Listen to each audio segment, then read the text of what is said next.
Hey guys, welcome to the Best Practice Show where we take a look at the best business practices from the best dental practices all over the world. And if you're growing a restorative practice, you're looking for one of the turning points in which things get better. And I've got an amazing, unbelievable restorative dentist on today, and she's going to share her story for the turning point when treatment acceptance went up with Amanda Seay. Do not miss this. Do me a favor, grab a pen and hit the share button. We'll see you in a few seconds.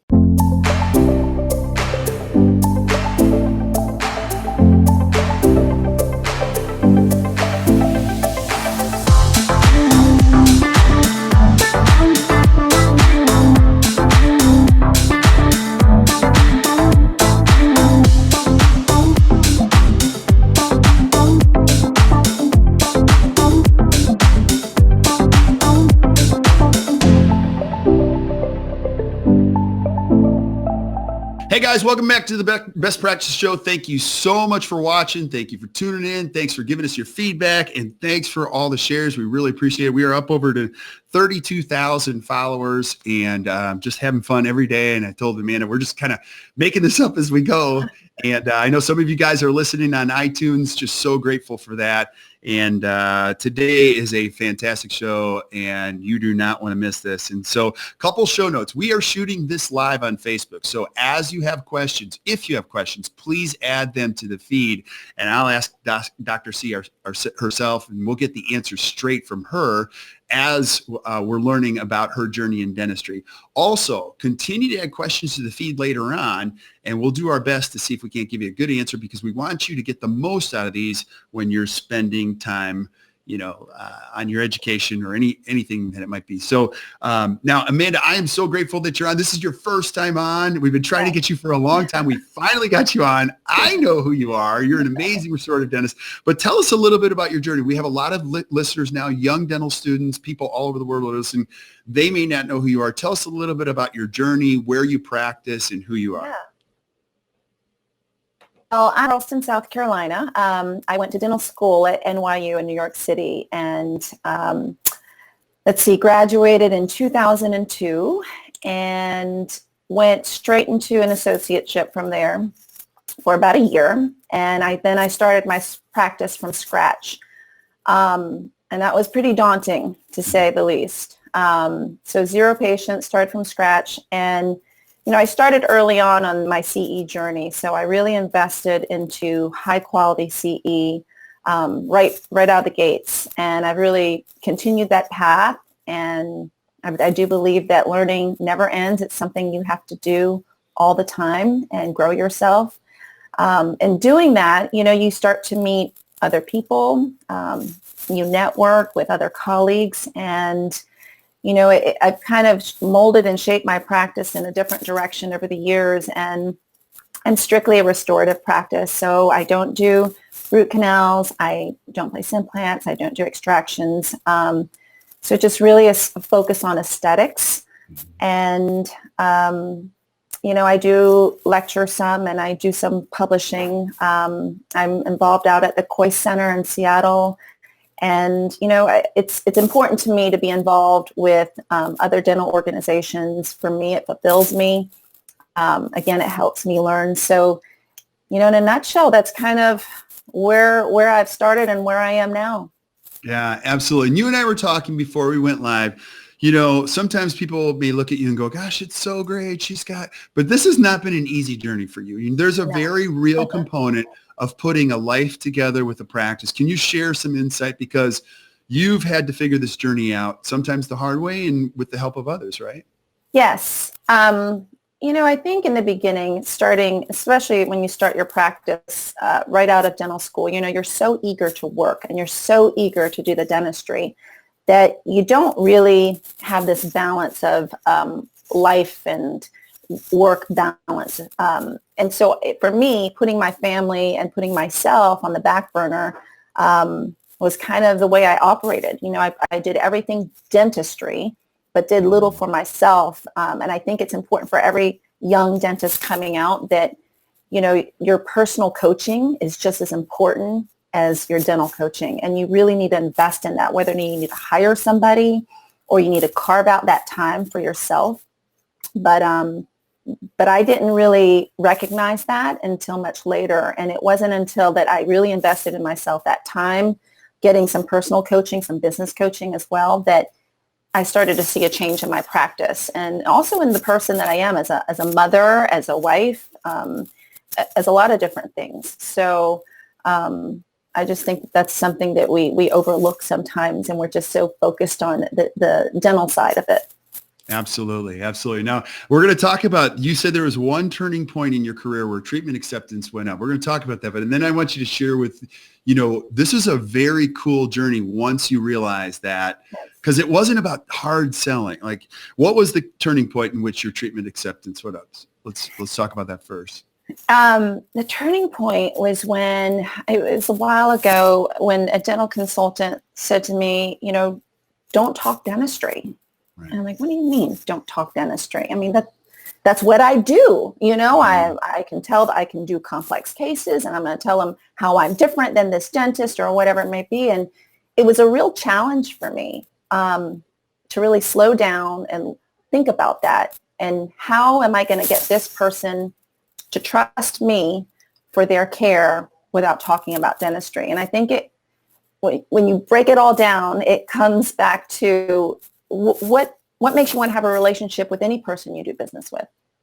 And I bring it back to, dentistry is a lot like building a house in the way we plan it, the way we execute it, but in the way we do business. So if you're building a house, you need to select a builder, right? Mm-hmm. And how do you select your builder? I mean, you might ask friends and family who they recommend. You go on reputation sometimes, but then you actually meet the builder. And when you meet the builder, do you go right into, tell me how you build this house? Do you think the builder really goes into, they don't, you're getting to know this person, the actual person, to know, do I like them? Do we fit? Do we mesh? Are we on the same page? Does he get me? And also it's not just that, it's not just the person, right? It's the facility that you walk into. Does it fit the image and everything else? Because you might have a stellar builder with a great reputation, but you walk in and his office is disheveled, or, his front receptionist is rude. I think it's all those elements that build up to that. And so the treatment acceptance, when they're finally there with you, I think to realize that patients just want to know, do I trust her? And do I want to do business with her? Because if they do, we can figure the details out later. I can tell them how to build that house. Yeah. I can, bore them to death, exhaust them with all the details, and spend 2 hours talking about it if they want me to, but I'm not going to talk about it. Yeah. And it is true. Don't talk about the dentistry. And when I started doing that, it's amazing the difference of treatment acceptance, and ironically, it takes a whole lot less time too. Yeah. So I used to spend a crazy amount of time, talk about the radiograph, the models, put it on an articulator and this and that. And now, I bring none of those things in. I don't talk about any of that. And we just get to know each other. And we talk about all kinds of things. They ask me about how many kids I have, and I ask them about how they ended up moving to Charleston, or, and we leave on a handshake. And they either schedule or they don't, but that's when it really changed for me. Yeah. And let's go back just a little bit, because this is a very real journey for people. Yeah. You were very aggressive on the learning side. You went through the Coy Center, which is an amazing opportunity to learn more. And the reality of it was, when you started talking to people, that wasn't easy. You just didn't flip the switch and go, this is totally easy, because you have your program to learn so much. You become and you're like, oh my goodness, I can help these people so much. So talk about the rewiring of that. Did it take you like a couple days, couple weeks to get comfortable with this? Well, definitely not days, long time. Because it is, I think, we're dentists for a reason. I mean, there's that science part of our brain, and to tune that out and not talk about teeth is so hard. I mean, and you kind of learn. And if you've never just taken the time to study people, I think and study yourself, if you take that time and you're not talking about teeth and you're just looking at their face and listening and just be quiet, don't say a word, just listen. You can kind of read what they're thinking and how they're feeling, and you will have those real analytical people sometimes that will kind of pull you into that path and say, well, how does this process work? And they do want to know a little bit about teeth, but Kirk, it's not like, I don't know, there's not a magic solution to how you just flip the switch. I think it's practice, and role playing is huge. It sounds ridiculous, but role playing with your team members. So, when we try to get better and we're doing all these things, we would role play and say, pretend you're a patient, and don't be like a total pain in the butt patient, and, make it real, like real questions that patients have. And you realize how you stumble and fall across certain topics and what you need to practice on, or what you are having a hard time articulating. And role playing really helps. I mean, it's like exercise, right? You got to do it over and over. And when you get it, you start to get comfortable and you say, oh, okay, what if I do have a patient that comes up and says to me, well, how's that going to be done? And if you're role playing that, you know how to handle the situation. Yeah, that's awesome. Now, you mentioned one of my favorite words, which is a change in perspective in time. So you used to spend a lot of time probably on the clinical gathering information. Give us some perspective. What did it used to be, and what is it now when you say the time went way down when you're just connecting with people? Yeah, I think the amount of time, I used to think that if I had a cosmetic consult come in, that in order to sell these big aesthetic cases or rehabilitations, I needed to be so prepared for them. I needed to have a certain amount of radiographs, mount their case, study it, have treatment plan options written out, give them the fees, give them the cost, so that I could just show them how organized everything was, that it was well thought out. And I mean, I would spend a lot of time preparing for these consults. And I don't know that any of that did anything to change their decision-making process. I mean, I think they realized I took a lot of time, but whether or not that really influenced them saying, now she's going to make me really want to say yes to this treatment. It's when I put all that stuff away, and I do no planning at all going into these consults. To be honest with you, I do zero. And because I'm going in to just get to know the patient, to hear, what is your goal? I mean, I think let's realistically, number one, do you have a budget? Because why am I going to waste my time coming up with 10 different options if I don't even know what your budget is? I mean, if a patient tells me I can only do $5,000 worth of dentistry, well, Mrs. Jones, let me figure out how we can make this work for you, if that's your budget. And for some people, it's not the amount of money, it's how are they going to fit it in to their finances. So they might not mind spending $50,000 on a case, but they need to do it over 5 years. Well, then that's going to give me a totally different treatment option. But before I spend that time to come up with all these scenarios for this patient, I just need to have a really real, candid, raw conversation with them and just get to know them, ask them what they're looking for, ask them what their budget is. And it seemed really uncomfortable to ask people that in the beginning. I used to kind of dodge the whole money question altogether, like what things cost and what everything is. But, it's like building a house. If you come with the builder's going to ask you, what's your budget? Yeah. Yeah. You mentioned that. Absolutely. Now, I would imagine you just have less, not anxiety, but it's just more relaxed. You probably go in, I've heard this from so many dentists. They go like, I used to have all these forms. Now I just go in with a piece of paper sometimes and I'm just listening. And you go back to the trust thing. I do want to ask you a couple of questions. Like you love getting to know people's stories. And then you also want to know if they have a budget. Now, do often people go, yes, I have a very specific budget? Or do they say, I don't know. Let me think about that. Like how often do you get a very specific number when you ask that question? I'm just curious. Not often, unless they've seen another dentist, so they have an idea of what treatment costs would be. Most will say, well, I don't really know. What do you think this would cost? And so that's when I will give them a range, depending on what you're looking for. If your goal is to keep your teeth for the rest of your life and you want to just make them functional and you're not focused on the aesthetics, then, it can be, I relate it to something like a car, like a Honda, all the way up to, if you want this option, it can be up to a Mercedes, a luxury car. But the price range is about this, or I'll give them a price range per unit. And depending on how many units they need will make the difference.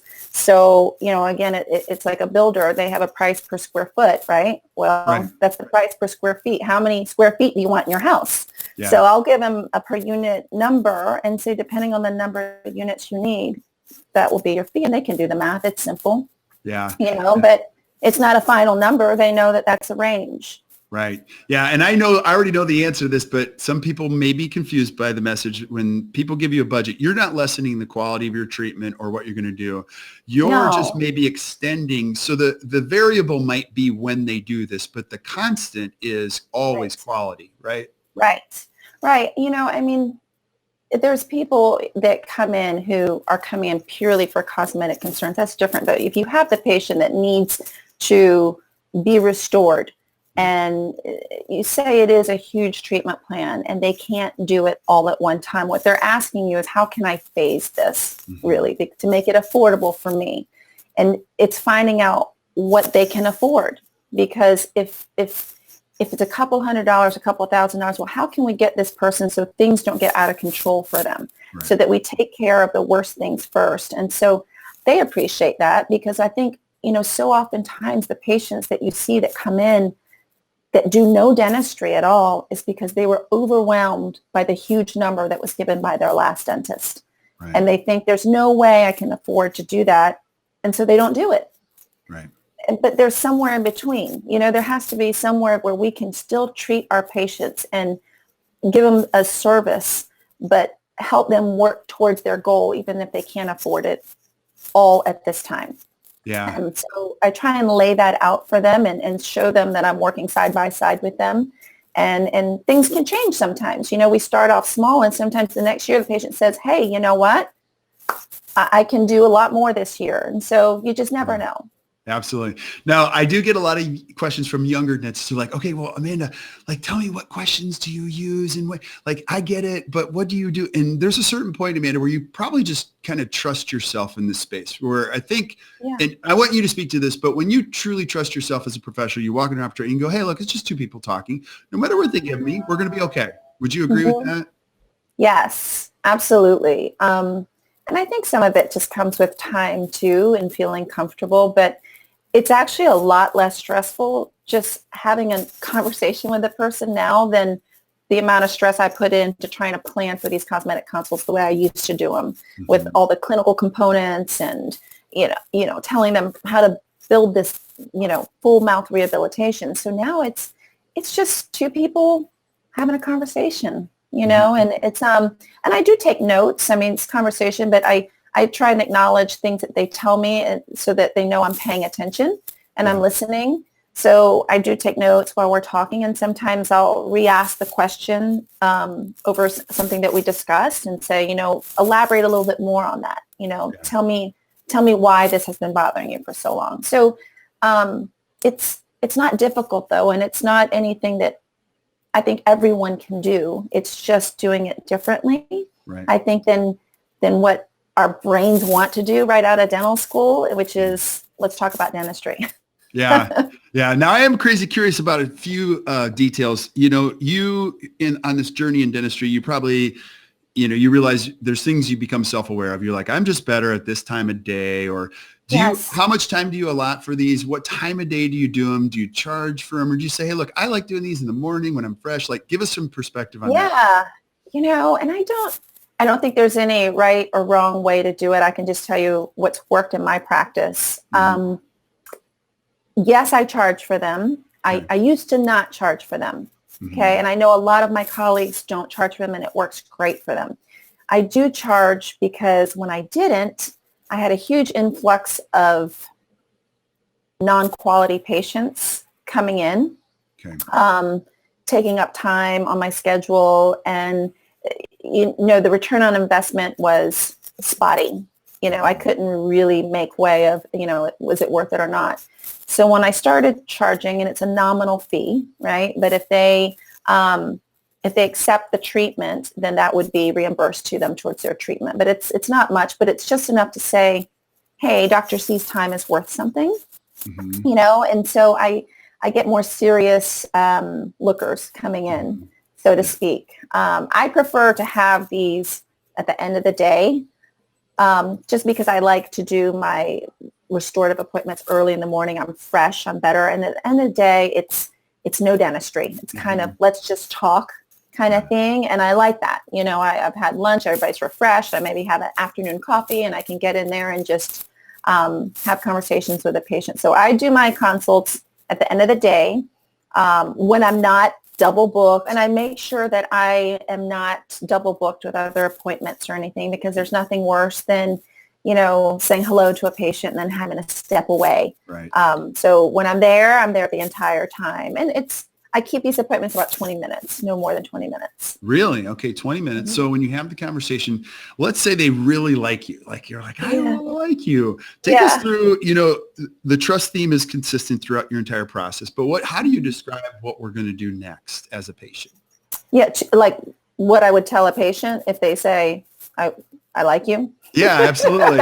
So because you are, I know you well enough to know that like you're going to spend the time to gather the data and do all the things that you used to do or still do. Right. So give us some perspective on that. How do you describe that next step in the process? So usually the way it goes is we usually end and say our pleasantries or whatever. And the patient will usually say to me, you know what, I think I want to get started on this. How does this work? What do I need to do next? I'm like, that's wonderful, Mrs. Jones. I'm like, so the way it works in my practice is let's start off and do a comprehensive exam. We'll get you scheduled for that, and we'll cover the logistics if you have any current radiographs, or we'll take new ones. And I just walk them through the process. And so they know we're going to do an exam. We're going to do a full set of photos. And at that time, I'll tell them, once I get an exam, I get to take a look clinically. I know what's going on. I'll be able to give you a finalized treatment plan, including any specialists, any referrals, and things we need.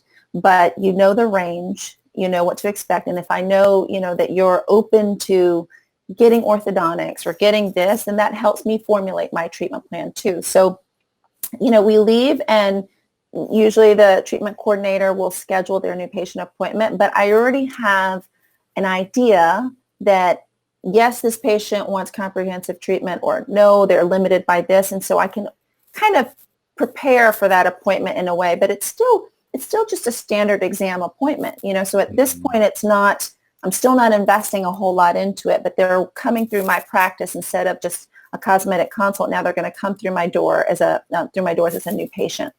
So the hygienist will typically see them, gather all that information. They will leave with a formalized treatment plan, and then we'll go from there. Okay. And then typically how long do you tell them that appointment is? Maybe hour and a half, 2 hours, or? About an hour and a half, 2 hours. Yeah. Okay. Mm-hmm. All right. And the other thing too, I've seen this with a lot of dentists, even the second appointment is consistent with your philosophy, which is so many times people are quick to put a Facebook or all these things, and they're so quick, and really it's about connection even in that second appointment as you're gathering data. Can you 100%. Tell us your philosophy on that? You nailed it on the head. I mean, when I first got out of school, and I laugh, like if I could be a fly on the wall to go back to see my younger self and the way I did dentistry, I mean, it'd be funny. So I went to all this crazy CE, right? Comprehensive dentistry. I'm learning all this occlusion stuff. And I go back, and I was taking models on every single new patient. I'm doing a face bow on everybody. I'm taking full arch impressions. I'm marking every excursive movement, every palpating, every muscle. I'm doing all these things. And, some patients are like, wow, I've never had that kind of exam. Or some are just like, how much longer is this going to take? And can I get my teeth clean? And you're trying to justify yourself in the moment. Right. And meanwhile, I'm not really that productive. I'm not meeting my business goals, and my treatment acceptance wasn't great either. So I think when you start to realize the person, what do they want? Because some people, let's be honest, they just want to get their teeth cleaned and be out of there. Right. But the people that really want that kind of comprehensive care, it's again, if you want to do this business, then we'll talk the details, but I'm not going to gather all this stuff if that's not what you want.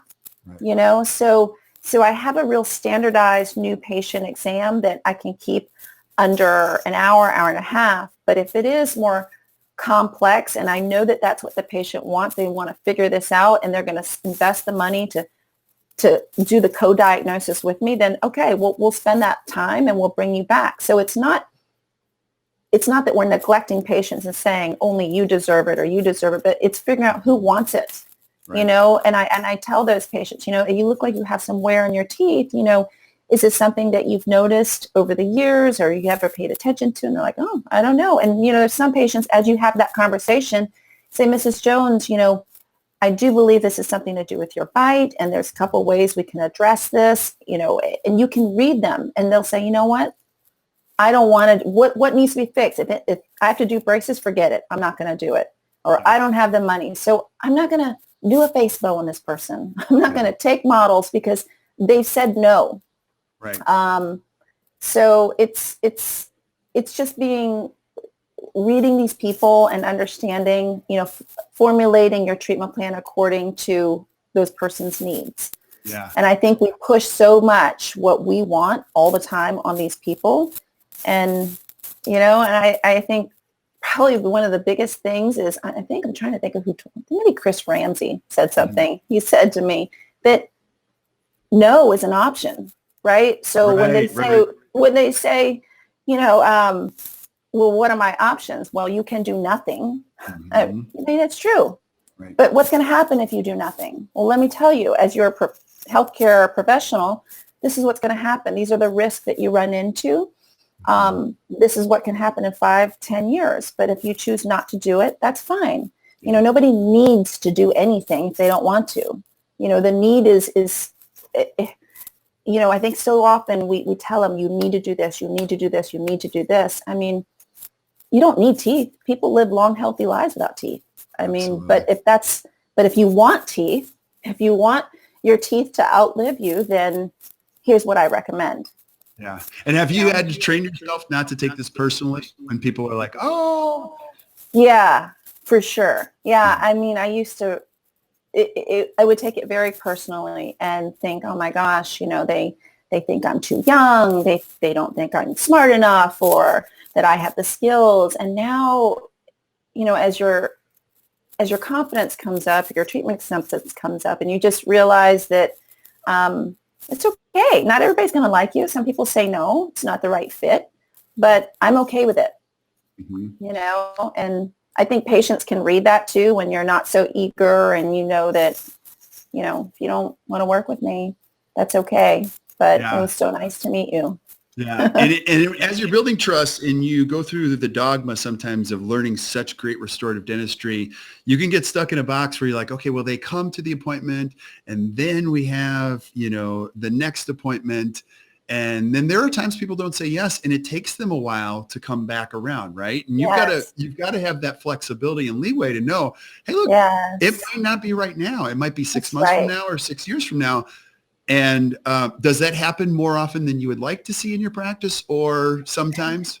Yeah, and I think you can't assume anything about anyone because you're so people will surprise you. Sometimes I meet people and I think, oh, this person's totally not going to do this. But they do.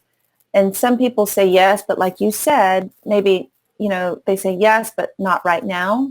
It may be circumstances in their personal lives or financial circumstances, and they're just working their way through, and I mean, I've been surprised by patients that I thought just fell off and said, I'm not going to do this. And they come back like 2 years, 3 years later, and they said, I'm ready.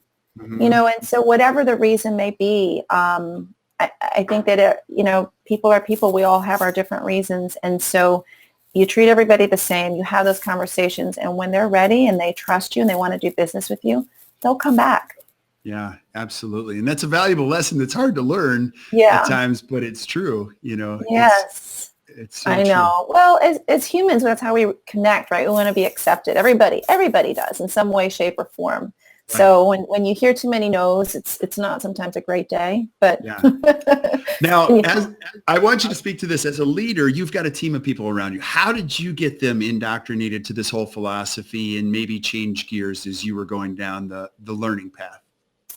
I think the biggest thing was learning from other practices that were doing it so well. So I've just been really fortunate just being involved with different academies and things and going to CE that I have some really great dental friends who have really successful practices and just asking them, tell me how you do this and tell me how you do that. And that our teams have actually met one another and, they keep in touch and we share different things. But again, going along with the doctor, getting personal coaching and business coaching, I think team coaching is huge as well. So, to invest the money into that so that everybody's on the same page. And having, I think as a leader, you have to have monthly check-ins with everybody as a team. Just, hey, what's working? What's not working? What can we do better? Yeah. And sometimes the doctor is so well educated, but they don't go back and share what they learned with the team. So it's not congruent. Your practice philosophy is not reflected everywhere because you have the doctor on their own, but the team doesn't even know what the doctor knows sometimes. And so I think being always coming back and sharing with your team what you're learning, what you're doing, what your vision is for the practice, and it's a real thing because sometimes, your team doesn't even know what your vision is. So if you're not, as a young doctor, if you're going out and you have this vision to have this, posh, high-end practice, but you never sat down with your team to say, hey, this is my vision, then, that's a problem. Yeah, because there is a danger in going out to see John Coyce do what he does because you're like, oh, that's so beautiful. Oh, that yeah. is amazing. Oh, yeah. And then you come back and you see your own practice. You're like, oh, yeah. And your team is like, okay, she'll just be normal. Just let her go. She'll be fine by Tuesday. Like, let her calm down. And that's why you've got to land the airplane, know, and work on it while it's on the ground. And do you do that on a regular basis with your team? I'd like to say yes on a regular basis, but to be real, probably once a month, like I said, we'll spend a few hours to touch in and do those things. But what I did learn is, have you ever read that book, The One Thing? Yes, I love it. Yeah. Love it. So I love that book, right? And I think tell us about the book though, because some people haven't read it. I love the book. I love it. So it's by Keller, from Keller Williams. Yes. Yes. So what's the essence of the book? So the essence of the book is that, we can have all these checklists, to-do lists, all these things, but what good is it a to-do list if we can never get through it and there's things moved to the bottom? So the one thing is, let's pick that one thing that we're going to focus on and get done. What's the priority? What's important? And when I read that book and I started going through and just saying, okay, what's the one thing that I want my team to get done this month? Like, what do we as a team, as a practice, get done? And, whether it be, okay, let's make sure there's no-shows this month. That's the one thing. So let's all, put our minds together and say, how do we going to make that happen? How can we hold each other accountable? So whatever your one thing is, and it same filters into my, personal life because I'm juggling, motherhood and writing this article and that, what's the one thing? What do I have to get done today? What do I have to get done for this month? So there's that one thing that you make sure that you get done every day that you have, that's important to you or that week or that month. And I think it makes such a difference, because we're oversensitized now with, computers and iPhones and all this stuff. And we think we have all these apps to organize us, but there's too much stuff. There's just too much. So when you have that one thing, it just makes it a little easier. So my one thing today was I got to do this interview. Well, thank you. Thank you so much. Well, we're crazy grateful for that. There you go. Made it happen. I got my Ethernet, I got my buds, and I'm good to go. You're good. You're good. And I love that book. It's better to do one thing really well than 9 poorly. Yeah. So That is just Yes. awesome. That is Yeah. awesome. So any other thoughts that you have that have been game changers when you look at treatment acceptance or just things that have changed your perspective on the way you practice that you go, this is just better. It's better than the way I used to do it. Yeah. I think, gosh, it's hard to just put it in a sentence or a summary, but I do believe for any dentist going out there is, and I said it before, I mean, get coaching, get help, ask questions, learn from people that are already doing it well. You know, I mean, you talk about John Coyce and going out there to learn the clinical dentistry. Everybody thinks of John and his great clinical mind, but you know what some people don't know who don't know John is his business mind is fantastic. You know, I mean, and so And he's ask a really him, good dude. He's a really yeah, good, like yeah. ask him, like, how do you do this? You know, Yeah. learn from other people because they've figured some things out and you can learn from that. So, and I think so often we're in our own island and we think we have all the answers and we got to figure it out. But I mean, I ask everybody I know. Like if I have friends that are doing it well, I call them up. I send them an email. I have no problem doing it because I learn the most that way. Yeah. What would you say to a young, because I get a chance to speak to all these kids at the dental school. Yeah. Let's say, if you were to give young dentists like one or two pieces of advice, what would you say? Other than get coaching, I would agree with that. But Yes. Invest in CE right from the start. You know, even if you think you can't afford it. Even if you think you, because that's the number one question that I get from young dentists asking me when they're like, oh, it's so expensive. But I mean, how can you put a price on it? You know, if a course is $10,000, but you're able to sell, you know, I hate using the word sell, but you're able to complete 3 cases that year that you wouldn't know how to do if you didn't take that course. How does that not pay off? You know, so thinking that they're going to wait to take CE when they can afford to do it is a mistake. Do it now. Do it right and save yourself from making those mistakes right from the get-go. Yeah. No different than saying I got to make some money to have children. No, you have children now and then you just figure it out, right? If I would have waited, I would have never had kids. You know, like you just do it. Right? I have 4. Oh, yeah. No. Me too. Oh, you have 4 too, huh? Yeah. Well, I have 3 teenage daughters and that's a whole nother ball game. So that's fun. Cool. Well, I am so crazy grateful to have you on today.